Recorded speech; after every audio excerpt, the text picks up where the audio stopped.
Le suafa man malo Yesu ke wiso le au le ekalesia. O te mua e whaafelu e atu ai sa moa i lau whaafong anga i nei a fiafi. Ma loso i fua ma langi e maa. O le atatou tāpua i le atua. O le inga i le atua o mea pito alunga. Ma le manui e le lau langi tangata uma ua alofangia e ia. Tātou talo mo le nganga pa ia. Puno watu lo watanuu il nei a fiafi le li ie. Mātou o mai mātou te tapo i atu, mawhafo i atu lo vi inga.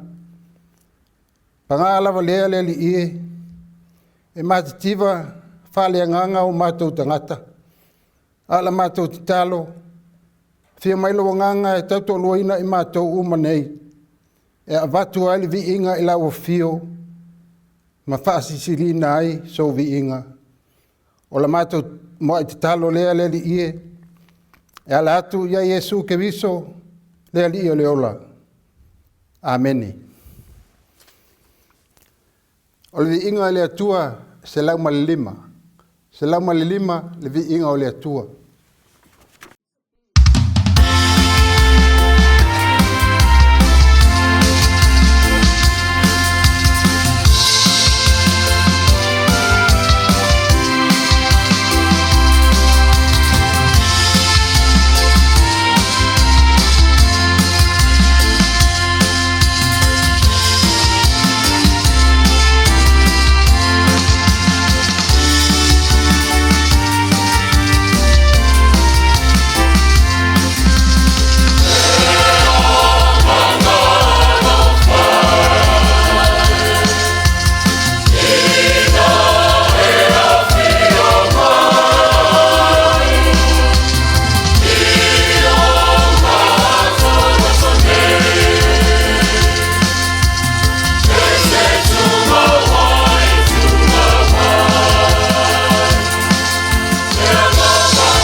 O le whetawina o awhiango pa ia, o le tātou wali. O le tiswhirpilia o le nea fiafi, o le amoa mai lea le whenga ngā fau. Tuse ngā luenga la wa apostolo, o le mata upo iwa, o le whai upo mua mua, e whaangata le iwa, o te whaitawina. Whaafafonga, i awhionga pa ia le li. Aua mapuna tā mai, pe o saulo, i le whaamatau, ma le whasioti o le au soo o le rii. Walu atu ia i leo staulanga sili, ua whaatonga atu ia te ia, i tusi e ave su nako i tāmaseko. Pe a whai na te mo mai nisi o le ala, o tane a toa mawhine, ia fusi ma tai mai i la tau e ia, Yerusalema. Walu atu o ia, ua lata i tāmaseko. O na whafua se e mai lea, o le pula whaatali o lea mai a te ia, o le malama mai le langi. O na pau lea o ia i lalo le ele, ua whaalongo atu e le se ufafonga, o lo whapea mai a te ia. Saulo e, se ale mea ua e saua mai ai i a te au. O na whai atu lea o ia, le li ie, o ai ea oe, o na whetalai mai lea o lea lii. O a ua Yesu, ua e saua mai i ai. O le mea whaingata i a te oe, o na a i tui. Ua ngā tete ia, ma ua matau. Ua whape atu, le li ie, se ale mea e te whina ngalo i ai, o te whaia.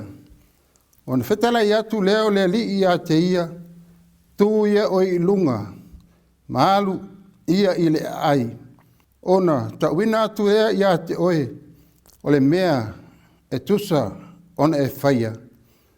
Au tutu, te ngata nau malanga maia, ua le mawhenga nā vai, ua la ngona lava e i la tau le si ufonga, ai le i loa atu se tasi. Ua tu i lunga saulo, nai le ele, upupula na mata, a ua le i loa se tasi. Ua whtangofi i la tau i ona lima, ua tai i a te ia i Tamaseko. Ua tolu fo i aso, leo wa aia, ai o ia, ua le ai, e le inu. Whamanuia mai le atua, i le tātou whaitau, ma le tātou whalongolongo i ana whiongo pa ia. Ia te ia pēlu no vi inga, le i e whaavavau lava. Ameni. O le launga e swafa malu o le atua le tamā, le alo, ma le nganga pa ia. Ameni. Ngā luenga o la mata upo iwa, ua au filfilia se vaenga o le whai upe wha, se vaenga o le whai upe lima, se vaenga o le whai upe ono, ma se vaenga o le whai upe fitu. E whai mamatua le launga, e au iai mawhauwhaunga whale anganga o le neia fiafi. E whapea lona whaitawina.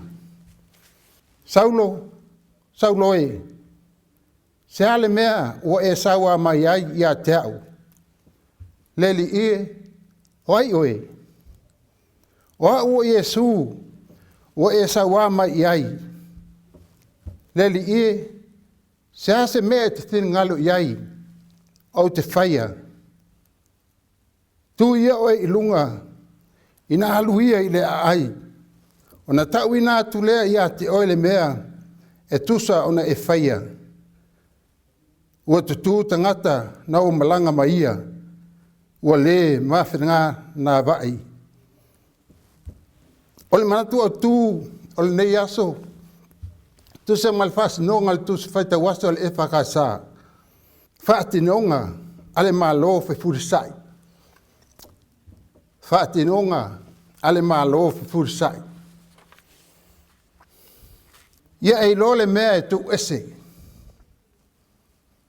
Pe a whai ua e lole mea e sili atu. A whai ua e loa le mea le lei, e te tau o na tiai le leanga. A whai e fau le waina. Ia fau foi le mea tu waina. A furi le maa e langa lo ata. A furi foi se o ngala au pa u e langa ni manu ni i o lalo. O lo au mai ai i se hata o le sai tia i se mea pong sa. Ma le tiai o le mea pong sa. E sai tia le lo ata i lalo o le maa. Ai a furi loa lea maa. O na alu ese lea o le lo ata. Mai lo na sai tia. O le malo fifuri sai. O le malo e fuli le sai tia. I le mea pong sa. I le sa o loto. I le mafanfana. Ma le mea e susulu. O le sai tia lea o Paulo. Na sai tia ai ilona tofinga whapale saio. Ai le fifilia e whai maipu ma waa o tala lei. O se whale saio pito sili lea na wha maoni i le lio whale saio. E tau sisi i tū la whono i tū a iutaia. O le iutaia a siti seni Roma. E whale saio i se lalolangi pu mo'o. Ai apostolo i le lalolangi onu ese. O le lalolangi i te tonu. Ma le lalolangi i whafo atu. I le avea ai o se wharesaio whaamoemoina o lana wa ai. E le mawhai e se tasio na ui le tua se iwanga nā le tūla whono o mose. A whai o se potpatonga o tangata po o se tangata e tō tasi. Uali ae. Lo la tau whato tua e ala ia Jesu Keriso. E pei o se mea fou. E le mana o Paulo. E sili atu nā mea.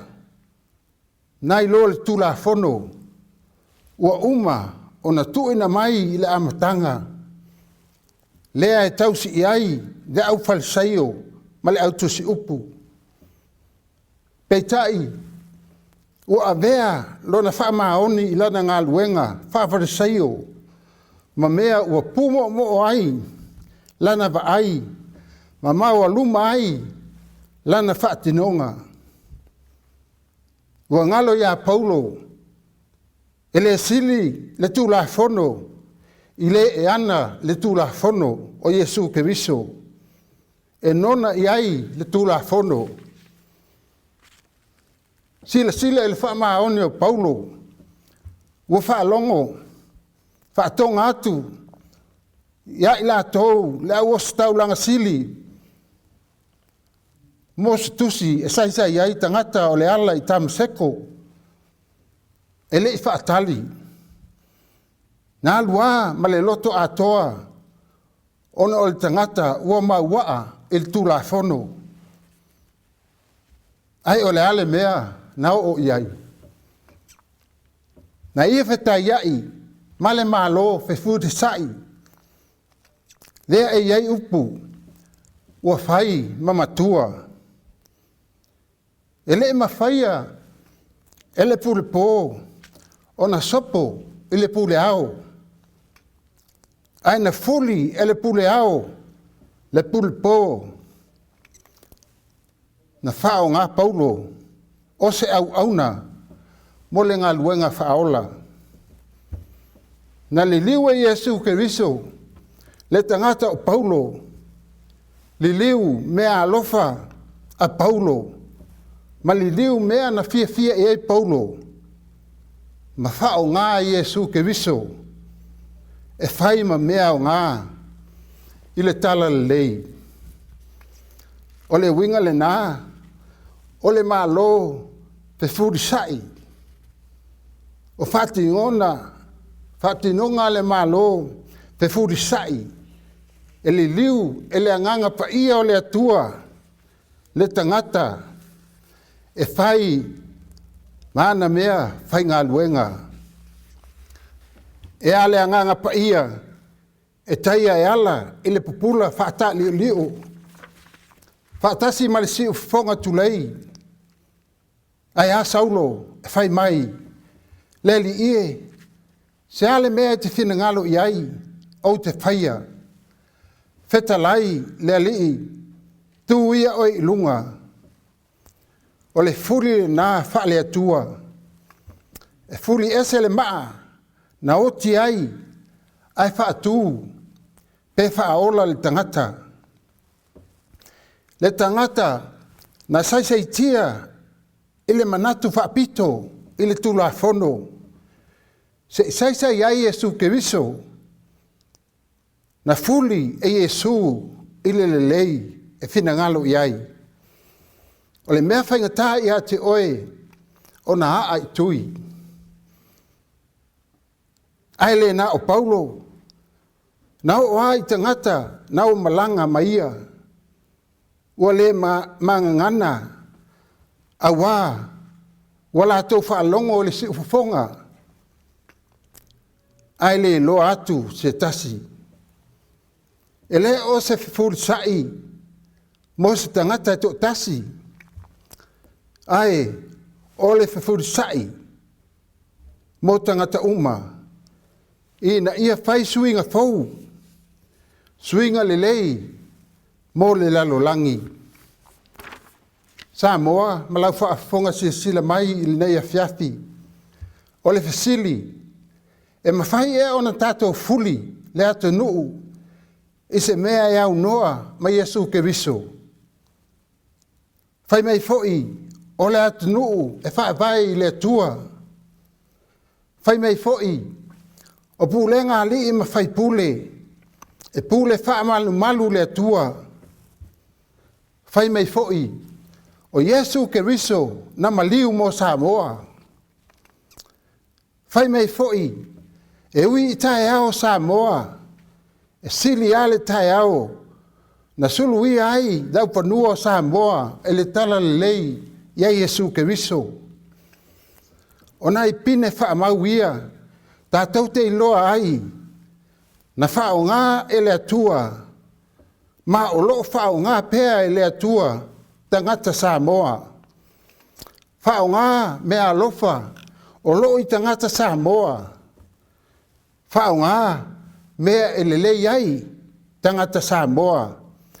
E whai, mai isi nuu, o le whea ngainga, e whaola le lalolangi. Aisea, na fuli loa e le atua, o la tau loto, whai mai lea. Ina ua la tau talia, le tala le lei, i le tasi valu tō se fulu. Le li ie, se ase mea te whina ngalo iai, ma tau te whaia. E le i whaale au ngā ina i Yesu le tula fono. Aina i e fuli le tula fono. I le wha moe moe, o ia, o le taula o tula fono, e moni, mama losi atili ai le tula fono. O se te au lea, mo i tātou, i na ua taula le nei aso, i le vi inga, i le atua. I a tupu, i a tātou loto, ma le whātua tua mauaa, e mawhai e le atua, e ala i a Yesu Keriso, o na whau mai le malama lama, mai le mea pōng sā. E mawhai e le atua, o na whasa o loto, e tātou mai le saisaitia. E mawhai e le atua, o na whapupula i tātou, mai le tātou lea mana i e ina. E mawhai e le atua, o na furi le leanga i le lei. Ai a fuli loa i tātou i mea le lei. Mea e manui ai a inga nuu e kalesia male atu nuu. Ai meise na i o tātou whanau lalo vaoa. Whaatua tua na iloa mea tuai. Tia i tua nai. Musu loa i mea na saizaitia ai. Ai tātou ngā lulue. Ma le le wha longo longo ti ngā e tusa. Ma lona whina ngalo. Ina ia vi ia le atua i se mea ua tātou mawhaia. Ono o Yesu. Amene. Tātou vi atu vi inga o le atua se lau varsfulu. Se lau varsfulu vi inga o le atua tātou pese ai.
O tātou tā sanga, ma le talo whamanuia. Tātou ifo, ma te talo le atua. Le atua alo whae, o le e ule mana, ma le pule au au i mea umalawa. Le atua mātou te vi ia, ma whamanuina lo suafa pa ia. Le atua le tamā le alo, ma le anganga saa. Whaaftai tamā i lau pule, na eto mai mo Samoa i nei aso. Sa ta ape ai whaiva i te au matiute, a wale manui o Samoa, o nuu, o ainga, whapea fo i lau i kalesia. A whanau fo i sawhea ngai ia o onga, whaaftai i lau puipuinga ma lau tau singa alofa. Whaaftai lau taitainga ia Samoa, ai mese ona taitai. Ro e whaatonu pea, i ala o le anganga pa ia. ina ia whaia i le whaamaoni ma le alofa. A wā le manuia o Samoa ma ona tangata. Ta mā, whaaftai a wā e lawe ina si o mātou watanuu. I lo walofa whaapalipale ma lo wanga le lei. O loo manuia fōi whainga mālo i tutuila ma manua. Whapea fōi Samoa umalava o loo sā ili manuia i atanu i whafo. Whaaftai tele i lo walofa lawe ai. Wa e lawe ina fōi Samoa i mala whaal natura o tau tutupu mai le lalolangi. E ma e ulo walofa a wā e ui lava i mea tutupu mai maluta wina ai whainga māloa Samoa. Ai mātou te whātotua i lau o fio. E ale le mana o lau o fio. I whātontonu fo lau ai le sao Samoa. Whaaftai o na o lau tuspa ia e a o au mwhaatonu ai. Whai masulu i o mātou vai ma le malama lama i o mātou wala. Whaatasi ai ma le anganga pa ia o lau o fio o lo mātou fisoso anisili. Le atu ai, ua mātou o mai le amatanga o le leni, o lo o moli mau mai ai le tuspa ia Yesu Keriso, o lo wala pele tu tasi. Na maliu, matoso fua manu malo mai, i le tuunga mau mo le oti, i na ia mātou maua le wha maanga longa, mai la wa fio. Ia vi ia pea lo sofa pa ia, e whaavavau lava. Le atu ai, mātou te whaamau lalo i o luma, ma whaatu ese i lau fio. Whaamangalo Samoa, malana whainga malo. A wā mātou te le ma whai lava, o na mātou sosola ese i o luma. Ua whai Samoa, ma malo fe furisai. Ua le ai se ava, ma se wha alo alo. Ua tupu le fia taui masui, ua le aise alofa. Ua le aise loto wha maa ngalo atu. Tamai, te ele fongia Samoa, wha palpale mai lo alofa ia Samoa. Iona taitai, i mātua ma whanau, ma i mātou umalava. Iei loa i mātou uma, o na ava ma māta tau i lau fio, a wae pa ia lo suafa e whaavavau. Mātou whaamau lalo, whātou ese atu. Ina ia whaamala ngalo ina i mātou umalava. E ala ia Yesu Keriso, lo mātou walii, ma lo mātou whaola. Mātou tatalo leli ie, tō maia o manuia mo Samoa. Whaamanuia i ona taitai. Ia mata tau i lau fio, ma lau pule. Ia whaalongo i le anganga pa ia o lau fio, e manuia ai kiute. Whaamanuia pūlenga alii, ma whai pule. Ia whaia o lato tiute i le alofa, ma le whaamaoni. Mātou talo, whaamanuia i mātua, le lato wawa o pēo whanau. Ina ia i loa, matu mau, ia mionga whaakevisiano e manui ai. Leli ie, lawe mai tupulanga o Samoa, i le tango fia o fuala au o whaasa ina ma le aisa. Whaamanuia matanga luenga le malo, whaamanuia kampani ma businessi, a wale manuia o si o mātou watunuu. Whaamanuia Samoa, ia tonu i fafo, ma le tautua, ia tia e ai lo watonu o Samoa, alofa le tama whaamanuia, le usuina ai o le fono, ale palemene o Samoa il neiva yaso. Ia whaia lava lo finangalo, ina ia manuia Samoa uma, whaamanuia tutuila ma manua, malana whainga malo. Tamai, whaamanuia le ekalesia Kevisiano i Samoa mātunu i fafo. Hamanuia taitai o ekalesia, Le au whainga aluenga te tofi o le tala le lei.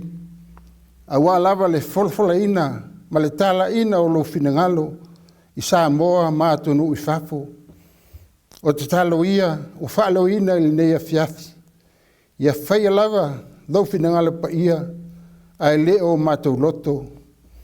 Sa uni lo atunu, i malo longa le po, si umbia maota malawa, o mātou whale, i lo mamalu, ma lo file mu, a o lo alofa, i tau si ai Samoa, i tō whanga ma moenga, a la whai ai, i lo tai au fōu, i le manuia, ai fo i le vi inga i a te oe la mātou tu. O la mātou te talo lea, e la atu ia Yesu ke viso, lo mātou alii, ma la mātou whaola. A le manuia, ma le file mu, o le atua, le tamale alo, ma le nganga pa ia, le alofa sisi ese o Yesu ke viso, ma le maftanga mafanfana, ma lau lava nganga pa ia, ia ilunga ia Samoa, ma le lalangi uma, nei se iau o le whaavavau lava. Amene.